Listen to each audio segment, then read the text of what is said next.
नमस्कार, मैं योगाचार्य भरत एक बार पुनः आपका स्वागत है हमारे YouTube चैनल पर।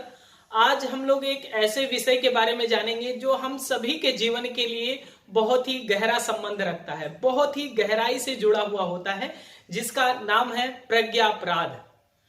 जैसे कि नाम से ही क्लियर हो रहा है कि प्रज्ञा अपराध को वैसे अगर आप ग्रंथों में देखेंगे तो महर्षि चरक ने चरक संहिता में बहुत ही अच्छे से एक्सप्लेनेशन किया है कि प्रज्ञा अपराध क्या होता है और उसके किस तरह से हमारे शरीर पर परिणाम होते हैं, किस तरह से प्रभाव पड़ता है हमारे शरीर पर।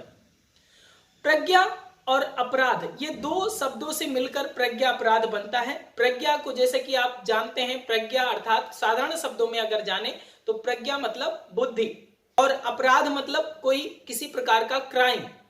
तो मतलब बुद्धि पूर्वक अगर कोई क्राइम किया जा रहा है तो वो प्रज्ञा अपराध की श्रेणी में आता है। अब जैसे कि हमने पहले ही कहा कि ये हम सभी के जीवन से बहुत ही गहराई से जुड़ा हुआ है। अब इसको किस तरह से समझेंगे, बहुत ही साधारण उदाहरण मैं आपको बताता हूं। जैसे कि आप सभी जानते हैं सुबह जगना सभी के लिए बहुत अच्छा होता है। अर्ली मॉर्निंग अगर आप जगते हैं तो स्वास्थ्य के लिए भी अच्छा होता है, हमारा पूरा व्यक्तित्व अच्छे से विकसित होता है। लेकिन बहुत सारे लोग हैं जो सुबह नहीं जगते हैं, क्योंकि उनको भी पता है कि सुबह जगना अच्छा होता है स्वास्थ्य के लिए, फिर भी नहीं जगते हैं। तो वो किसकी श्रेणी में रखा गया है? वो प्रज्ञा अपराध होता है। जैसे कि जो चीजें हमें पता है ये हमारे लिए स्वास्थ्य के लिए हार्मफुल हैं, बट वो चीजें भी हम लोग खाते हैं अगर, तो वो किस श्रेणी में रखा जाएगा? प्रज्ञा अपराध के।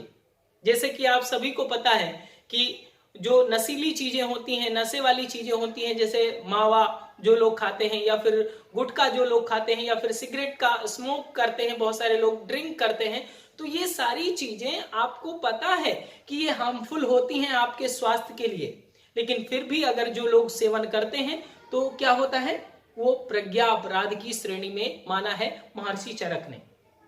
अब प्रज्ञा अपराध के कारण होता क्या है आपके शरीर पर? होता यह है कि महर्षि चरक कहते हैं कि सर्व दोष प्रकोपित होते हैं।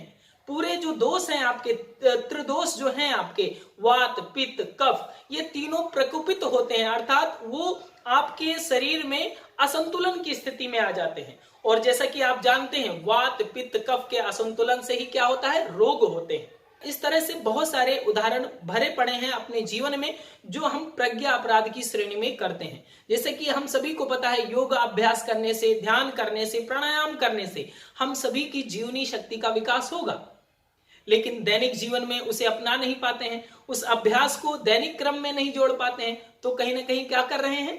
प्रज्ञा अपराध कर रहे हैं। तो हम सभी अपने जीवन में प्रज्ञा अपराध का स्तर कम करें और श्रेष्ठ बने, अपने त्रिदोषों का संतुलन करने का पूरा प्रयास करें। तो आज से ही संकल्पित हों कि हम जब प्रज्ञा अपराध के बारे में जान रहे हैं तो इनको धीरे धीरे कम करें और अपने स्वास्थ्य का रक्षण करें, ताकि जीवेम सदा सतम का संकल्प हम सभी का पूर्ण हो सके। आज की बात यहीं तक, फिर मिलेंगे एक नई यौगिक चर्चा के साथ। तब तक के लिए बहुत बहुत धन्यवाद, आभार।